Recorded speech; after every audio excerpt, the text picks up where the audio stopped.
ఇక పత్రికల్లో వచ్చిన ప్రధానమైన వార్తలు చూద్దాం. ముందుగా నమస్తే తెలంగాణలో 9,000 కోట్ల బిగ్ భూదందా శీర్షికన ప్రధానమైన వార్త కనిపిస్తోంది. గోపన్పల్లిలో ఏకంగా 90 ఎకరాలకు సర్కారు పెద్దలు ఎసరు పెట్టారనే కీలకమైన అంశం మనకి ఇక్కడ చూడవచ్చు. భాగ్యనగర్ టీఎన్జీఓకు దక్కాల్సిన భూమిపై కన్ను, గుట్టు చప్పుడు కాకుండా బసవ తారక్ నగర్ ఖాళీ, గుడిసె వాసులను బలవంతంగా వెళ్ళగొడుతున్న వైనం, తీగ లాగితే బయటపడిన 90 ఎకరాల భూదందా, తెర వెనుక బిగ్ బ్రదర్స్ కొందరు కాంగ్రెస్ నేతలు అంటూ ఈ కీలకమైన వార్త కనిపిస్తోంది. గోపన్పల్లిలో ఏకంగా 90 ఎకరాలకు సర్కారు పెద్దలు ఎసరు పెట్టినట్టుగా కనిపిస్తూ ఉంది.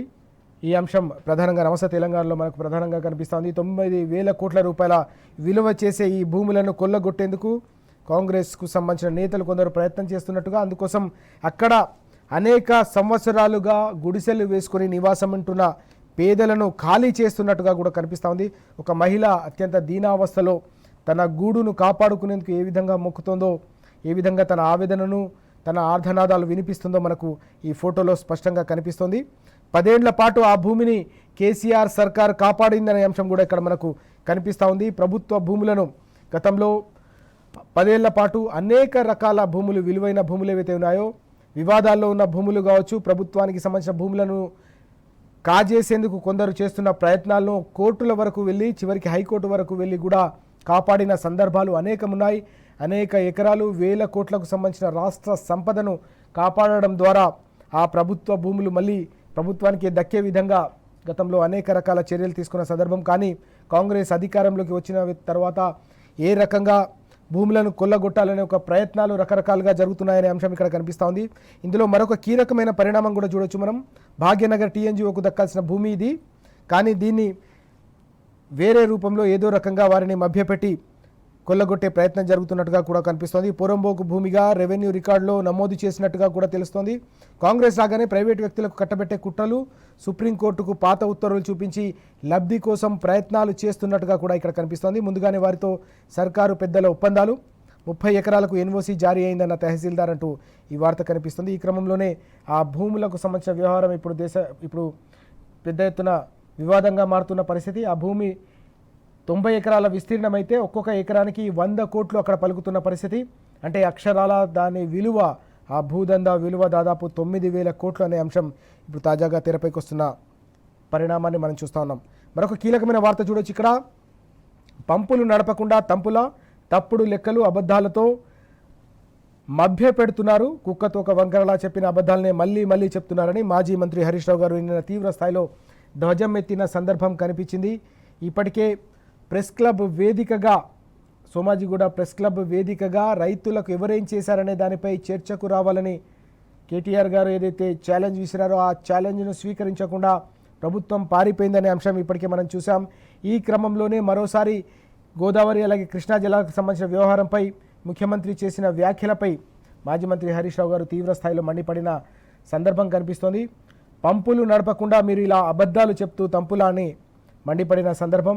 50 ఏళ్ల పాలనలో నీటిపారుదలను నిర్వీర్యం చేసిందే కాంగ్రెస్ సర్కార్ అనే అంశాన్ని ఈ సందర్భంగా గుర్తు చేసిన పరిస్థితి కూడా కనిపించింది. పదవి కోసం పెదవులు మూసుకొని ఆంధ్రాకు దాసోహం అన్నారనే విషయాన్ని కూడా ఈ సందర్భంగా గుర్తు చేశారు. దయ్యాలు వేదాలు వల్లించినట్టుగా శుద్ధపూస మాటలు మాట్లాడుతున్నారనే అంశాన్ని కూడా ఇక్కడ ప్రస్తావించిన పరిస్థితి కనిపిస్తూ ఉంది. మీ చేతగాని తలం వల్లే ప్రాణహిత అలాగే చేవెళ్ల ప్రాజెక్టు, ఈ 2 ప్రాజెక్టులు కూడా మూలకు పడ్డాయి. మేడిగడ్డను బాగు చేయాలని ఎన్డీఎస్ఏ చెప్పినా కూడా మీరు ఎందుకు చేయట్లేదని ఈ సందర్భంగా హరీష్ రావు గారు ప్రభుత్వాన్ని నిలదీసిన సందర్భం కూడా మనకు కనిపించింది. బరాజ్ మీద వాహనాలను అనుమతించమని చెప్పేసి మీకు ఎవరు చెప్పారు, ఎన్డీఎస్ఏ అలా చెప్పిందా అనే విషయాన్ని కూడా నిలదీసినా, సూటిగా ప్రశ్నించిన పరిస్థితి కూడా కనిపించింది.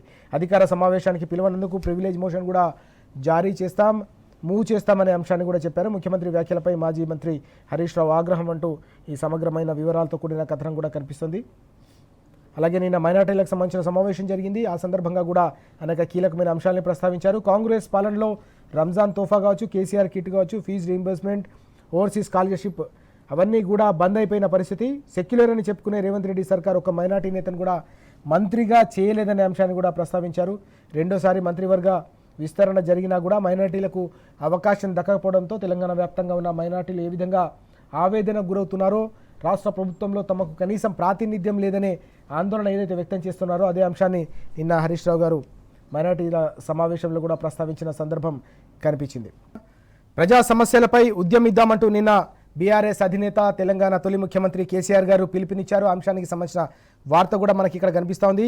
ప్రజా సమస్యలపై ఉద్యమిద్దాం, గోదావరి పరివాహక ప్రాంతాన్ని ఎడారిగా మార్చే కుట్ర జరుగుతుందనే అంశాన్ని కూడా ఈ సందర్భంగా కేసీఆర్ గారు ప్రస్తావించిన పరిస్థితి.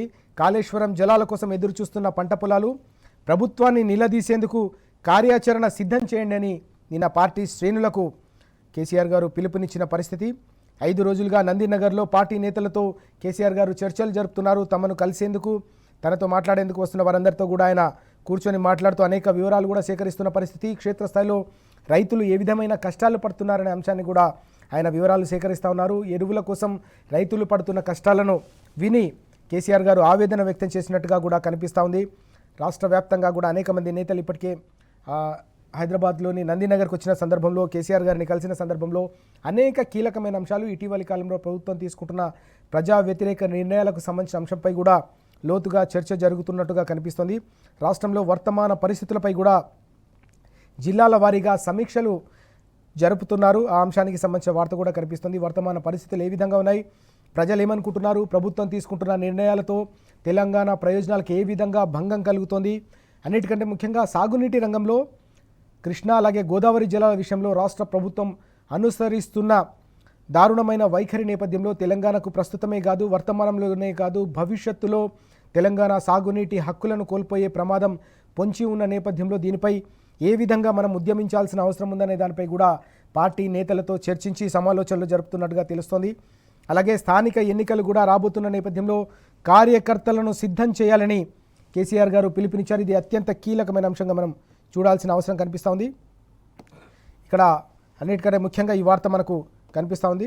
స్థానిక ఎన్నికలకు కార్యకర్తలను పూర్తి స్థాయిలో సన్నద్ధం చేయాల్సిన అంశాన్ని ఆయన ప్రస్తావించారు. నేడు మరోసారి వైద్య పరీక్షల కోసం యశోద ఆసుపత్రికి కేసీఆర్ గారు వెళ్ళబోతున్న అంశం ఇక్కడ కనిపిస్తుంది. ఇట్లా అనేక కీలక అంశాలకు సంబంధించి పార్టీ నేతలతో ఆయన సమాలోచనలు జరపడంతో పార్టీ శ్రేణుల్లో కూడా పెద్ద ఎత్తున ఉత్సాహం కనిపిస్తున్న పరిస్థితి.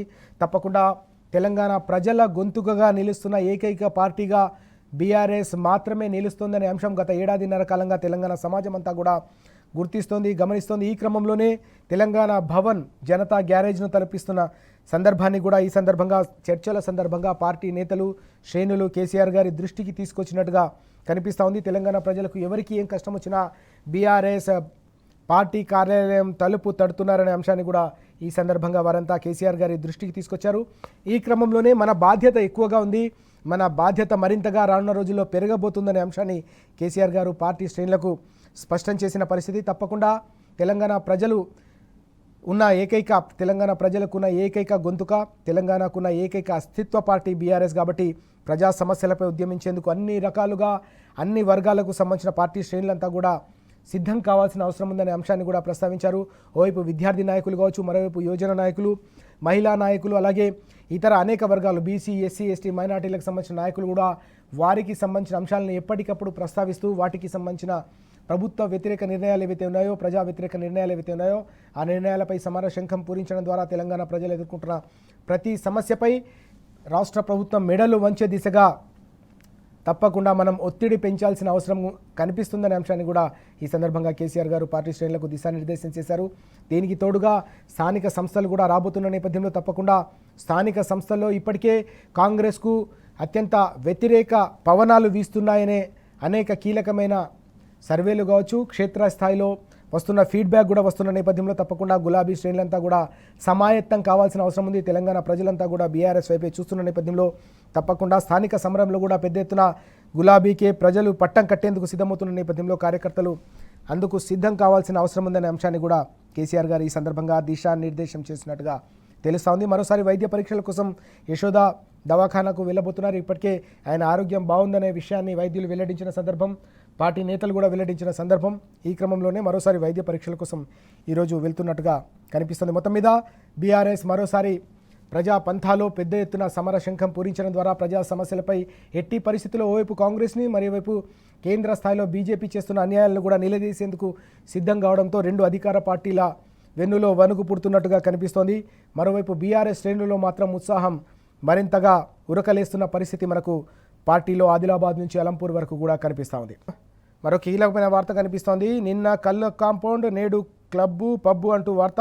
సీఎం మాట్లాడాల్సిన మాటలేనా ఇవి అంటూ ఈ వార్తను కూడా మనం చూడొచ్చు. ఇక్కడ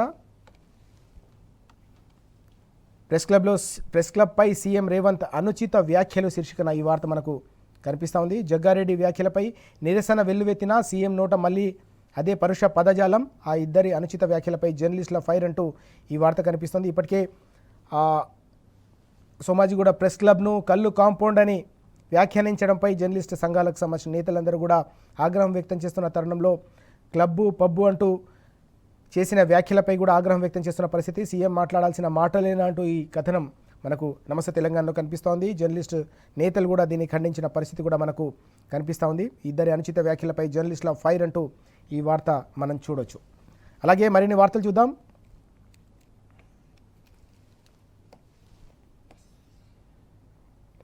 ఇక్కడ కల్తీ కల్లుకు సంబంధించిన మరో కీలకమైన అంశం కూడా కనిపిస్తోంది. కల్తీ కల్లుకు సంబంధించిన వ్యవహారంలో ఏకంగా 6 మరణించిన అంశానికి సంబంధించిన వార్త ఇది. దాదాపు 28 మంది తీవ్రమైన అస్వస్థతకు గురైన అంశం కూడా ఇక్కడ మనకు కనిపిస్తోంది. చాలా బాధాకరమైన విషయం ఇది. 5 కళ్ళు దుకాణాలను అధికారులు సీజ్ చేసిన పరిస్థితి కూడా చెప్తా ఉన్నారు. ఎక్సైజ్ అధికారుల అదుపులో నిర్వాహకులు అంటూ ఈ వార్త మనకు కనిపిస్తోంది. నిర్వాహకుడు కాంగ్రెస్ నేత, తప్పించుకునేందుకు దొడ్డిదారిలో ప్రయత్నం, బాధితులపై కఠిన చర్యలు తీసుకుంటామంటూ ఈ వార్త ప్రధానంగా మనకు కనిపిస్తూ ఉంది. దాదాపు 6 పేదలు మృత్యువాత పడిన పరిస్థితి. అనేక మంది ఇంకా కూడా ప్రాణాపాయ స్థితిలో వారంతా కూడా కుట్టుమిట్టాడుతున్న సందర్భాన్ని మనం చూస్తూ ఉన్నాం. కల్తీ కల్లుకు దాదాపు 6 బలి కావడం అనేది చాలా దారుణమైన పరిణామంగా మనం గమనించవచ్చు. ఇటీవలి కాలంలో తెలంగాణ వచ్చిన తర్వాత హైదరాబాద్లో ఎప్పుడు కూడా ఇలాంటి సంఘటన ఇటీవలి కాలంలో చోటు చేసుకున్న సందర్భం లేదు. గతంలో 10 ఏళ్ల పాటు కూడా చోటు చేసుకున్న సందర్భం లేదు. ఇలాంటి సందర్భంలో ఏకంగా కల్తీ కల్లు కాటుకు సాధారణంగా ఉత్తరప్రదేశ్, బీహార్ వంటి రాష్ట్రాల్లో ఇలాంటి సంఘటనలు చూస్తూ ఉంటాం, ఇతర అనేక రాష్ట్రాల్లో చూస్తూ ఉంటాం. కానీ 10 ఏళ్ల తర్వాత తెలంగాణలో మరోసారి ఇలాంటి సంఘటన చోటు చేసుకున్న పరిస్థితి. సమైక్య రాష్ట్రంలో ఉన్నప్పుడు కూడా ఇలాంటి దారుణాలు చోటు చేసుకుని అనేక మంది అమాయకులు బలైపోయిన పరిస్థితి, పేదలు బలైపోయి వారి కుటుంబాలు రోడ్డున పడిన సందర్భం. ఈ క్రమంలోనే హైదరాబాద్ వేదికగా మరోసారి ఈ కల్తీ కల్లు పేదల జీవితాలను కాటువేయడం అనేది ఆందోళనకరమైన అంశంగా మనకు కనిపిస్తూ ఉంది. మరో 28 మంది తీవ్ర అస్వస్థతకు గురైన నేపథ్యంలో వారికి మెరుగైన చికిత్స అందించడం ద్వారా వారి ప్రాణాలు కాపాడాలి, వారి కుటుంబాలను ఆదుకోవాలనే అంశం కూడా ఇక్కడ డిమాండ్ వినిపిస్తున్న పరిస్థితి.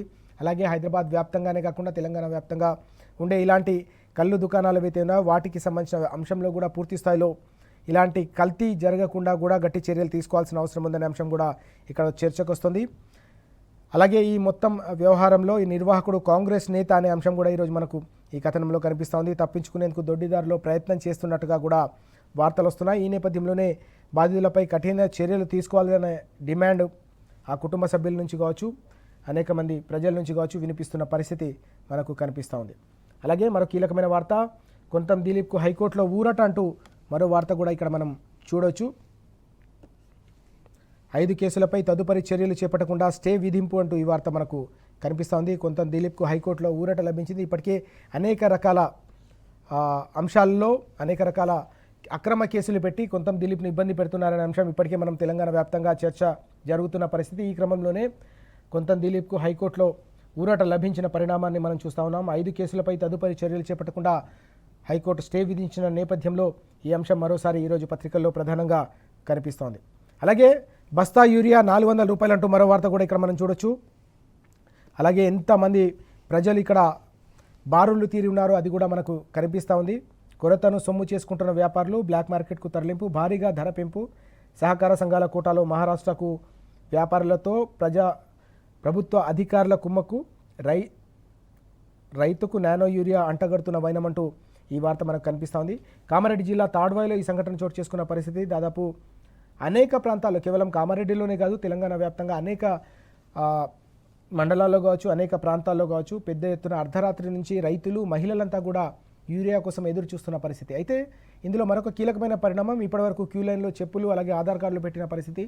అయితే తాజాగా కేవలం ఎరువు కొరతే కాదు, దాని ధరను కూడా పెంచారు. బస్తా యూరియా ధర దాదాపు 400 రూపాయలకు అమ్ముతున్నట్టుగా కూడా ఈరోజు పత్రికలో ఈ కథనం చూస్తూ ఉన్నాం. కొరతను సొమ్ము చేసుకుంటున్న వ్యాపారులు, దీంతో రైతులు లబోదిబోమంటున్న పరిస్థితి. ఇప్పటికే కేవలం 1 బస్తా మాత్రమే ఇస్తామనే ఒక నిబంధనలు పెడుతున్న పరిస్థితి. దీనికి తోడుగా తాజాగా రూపాయలకు బస్తా యూరియాను పెంచడం అనేది కూడా అత్యంత ఆందోళనకరమైన అంశాన్ని కూడా వారు ప్రస్తావిస్తున్నారు. ఇప్పుడు కూడా బీఆర్ఎస్ హయాంలో 10 ఏళ్ల పాటు ఈ ఎరువుకు కావచ్చు, విత్తనాలకు ఎలాంటి కొరత లేకుండా చాలా సాగు సంబురంగా సాగింది. ఎక్కడ కూడా ఎలాంటి ఇబ్బందులు లేకుండా ముందస్తుగానే ప్రభుత్వం ప్రణాళికాబద్ధంగా కేసీఆర్ గారి సారథ్యంలో వ్యవసాయ శాఖకు సంబంధించి కావచ్చు, ప్రభుత్వ వ్యవహారంలో పూర్తి స్థాయిలో సమగ్రమైన సమీక్షలు నిర్వహించడం ద్వారా ముందుగానే స్టాక్ తీసుకొచ్చి పెట్టడం వల్ల రైతులకు ఇబ్బంది తలెత్తని పరిస్థితి. కానీ కాంగ్రెస్ అధికారంలోకి వచ్చిన తర్వాత ఆ సమీక్షలు లేకపోవడం, ఒక ప్రణాళిక లేకపోవడం, రైతులకు సంబంధించిన అవసరాలను ఏ కాలంలో ఏది అందుబాటులో ఉంచాలనే దానిపై ఒక అవగాహన లేకపోవడం వల్లే పూర్తిగా రైతాంగం మరోసారి సమైక్య రాష్ట్రంలో ఎదుర్కొంటున్న కష్టాలు, సాగునీటి కష్టాలకు తోడుగా విత్తనాలు, ఇప్పుడు ఎరువులకు సంబంధించిన కష్టాలు కూడా ఎదుర్కోవడం అనేది రైతాంగాన్ని తీవ్ర ఆందోళనకు గురి చేస్తున్న పరిస్థితి. అందరూ కూడా బీఆర్ఎస్ పాలనను, కేసీఆర్ గారి సారథ్యాన్ని మరోసారి కోరుకుంటున్న సందర్భం, మరోసారి 10 ఏళ్ల ప్రగతి ప్రస్థానాన్ని గుర్తు చేసుకుంటున్న సందర్భం క్షేత్రస్థాయిలో మనకు తెలంగాణ వ్యాప్తంగా కూడా కనిపిస్తోంది. ఇవి ఈరోజు పత్రికల్లో వచ్చిన ప్రధానమైన వార్తలు.